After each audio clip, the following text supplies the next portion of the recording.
For some reason, Batman just always stood out. It's one of the major characters of the 20th century, and so many people connect to it on such a deep level and for so many different reasons. The first conversation I had with Matt about it, I just knew there was something radically different from anything we'd seen in Batman movies before.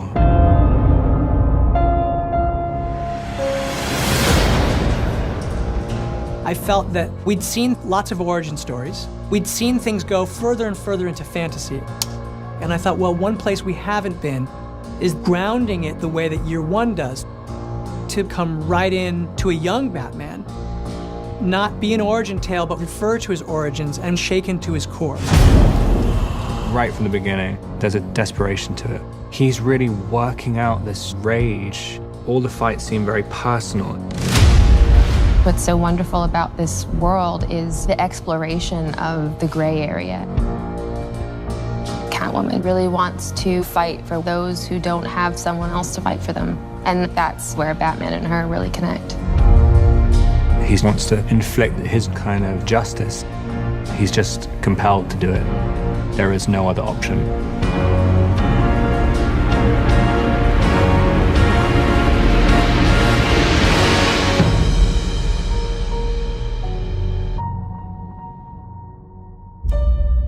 Hey guys, so you just saw a little look of us behind the scenes, and it feels like that was forever ago, which is really strange, and actually, as we're finishing the movie now, kind of really emotional for me to see you guys, especially after everything that's happened, and to see you now again. I feel like I've been watching your faces every day in editorial, but now to actually see you guys is really, really great. And I gotta say, it was an amazing time making the movie with you guys, and it's really cool to see you now. Oh, and it's so exciting to see like these little snippets of the film, you know, after, for us, being able to step away for a while. I know you've been in it the whole time, but every time I see just a little bit, it's so exciting. If you can see the progression, it kind of seems like it's getting more exciting and bigger and kind of scary. Yeah. There was just something very special and magical about the way you guys played off of each other right from the beginning. And so I just knew right away, I was like going, wow, there's just a really neat, like I know you guys are friends. And so there was a great chemistry right from the beginning that I just felt like there was the connection, which you naturally had. And I feel like when we were filming, obviously that came out more and more. I mean, do you guys remember when we were doing that crazy sort of, I guess, screen test, I guess you would call it, you know, when you guys got together for the first time? I definitely remember, because that was basically my audition, right? You know, Rob was already cast, and that was my audition, and I was really nervous, and I remember you gave me like a the hardest part of the audition, to be honest, was the helmet. They were like, here's this helmet, you know, and you have to like walk out, and then you take the helmet off and you do the scene. But it's like sometimes really hard to look like cool when you're taking off, like you get stuck. And I was like, this is how I lose the part. I lose the part because I can't take off a helmet. And it was just the opposite. Do you remember your first day, Rob, when you were wearing one of the actual bat suits? When Rob and I first got together, like we'd had all those conversations, and then just by virtue of what it is, it's Batman, the studio's like, well, we always do like a screen test, which is so like, you know, kind of the same thing you guys did. Rob did first by himself and literally was wearing, I believe, Val Kilmer's yeah. bat suit. Yeah. Which, by the way, like the moment you put it on, like that was kind of a crazy moment. It was crazy, but I remember putting it on and thinking that this is impossible. This is going to be absolutely impossible. I remember you saying like, because I guess just trying to move, I mean, wearing a kind of 2-inch thick rubber suit or latex suit and being incredibly nervous and full of adrenaline the whole time. I remember we did like 2 takes, and then you were just saying, what can we do about this sweat? And I was like, nothing. There's nothing that can be done. I have to be drained of liquid. The other thing that I remember too, which is cool because it informed the movie, is at the end of that costume test, where you came and you put on the eye makeup and began the transformation. That moment for me, that was when I was like, oh my God, it is so you. Like, it was just such a cool, and I remember you saying afterwards to me, you were like, I don't know what I just did. I said, it was amazing, which it was. It was really, really cool. But I really did think, oh my God, this version of this character, this guy who's sort of almost like, if you think of Bruce Wayne as like a recluse rock star in a decaying manor, there's this part of me that so saw you as that, and I had no idea that you would be interested in playing the role at all. And I thought, what if Rob doesn't want to play Batman? This will be a disaster.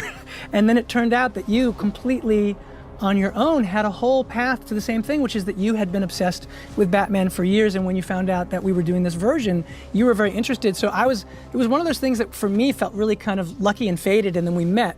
I really felt that connection with you where I felt like, oh, we're gonna be able to find something new with this guy and do something really special. But for me, you were always that version of what I saw in the page, and that was about trying to create a new version of Bruce. He doesn't have as much control over his personality. Like the delineation between when he's Batman and when he's Bruce is not so clear. I mean, in other kind of iterations of it, you know, he really knows what he's doing when he's putting on the cowl. And I kind of really like this idea. It's a little bit out of control. He hasn't completely defined what Batman is. I mean, it's kind of, he gets lost in it whenever he's putting it on every night, and it's kind of, he's not sleeping, and he's, you know, becoming this quite sort of odd creature. Like just finding the right, literally how to move as Batman, how to talk as Batman. I mean, that was what was fun for me even when you guys first met up. I was like going, oh, so this is the rhythm of what it'll be like when you guys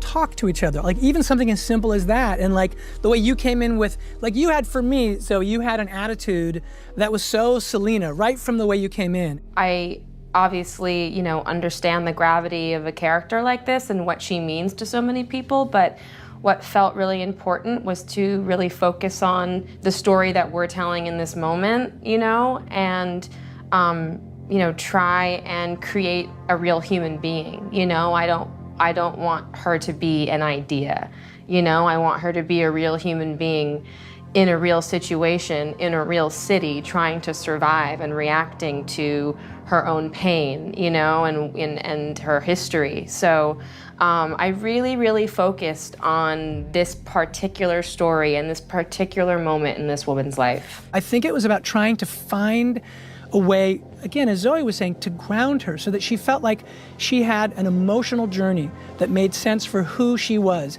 that ended up being Selina Kyle, but was one that we hadn't seen before, and yet some ways it does connect to the comics. I mean, that's the thing which will be fun to share with an audience, is that there are a lot of iconic Selina Kyle aspects to the story, but I don't think any version of any of the Batman stories that have done any Selina stuff have done it in this way. Because this is the foundation that we're setting right now, right? Like as we move forward and see her become Catwoman, you know, that heart and that humanity will always be there. So we debuted our first trailer for our movie last year at DC Fandom. And we wanted to say thank you for the great response. It's only fitting that we share the second trailer with you all today. Okay, enough from us. Here's what you've been waiting so patiently for. It's the trailer for The Batman.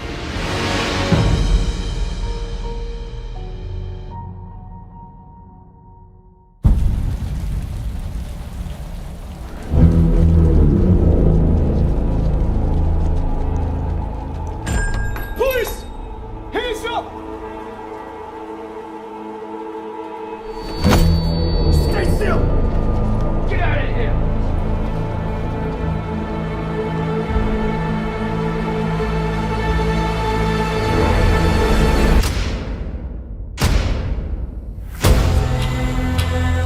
Fear is a tool. But when that light hits the sky, it's not just a call. It's a warning.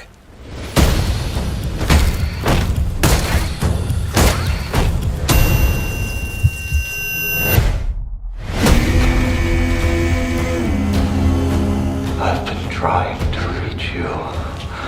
Find the gun!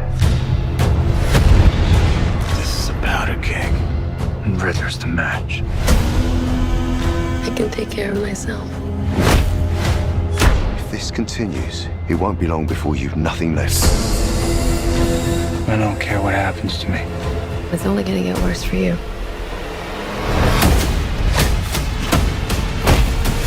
Whoa! Take it easy, sweetheart. Hear everything they say, ain't you? Maybe we're not so different. Who are you under there?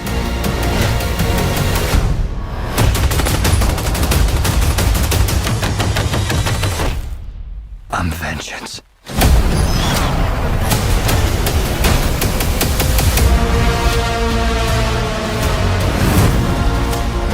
what's black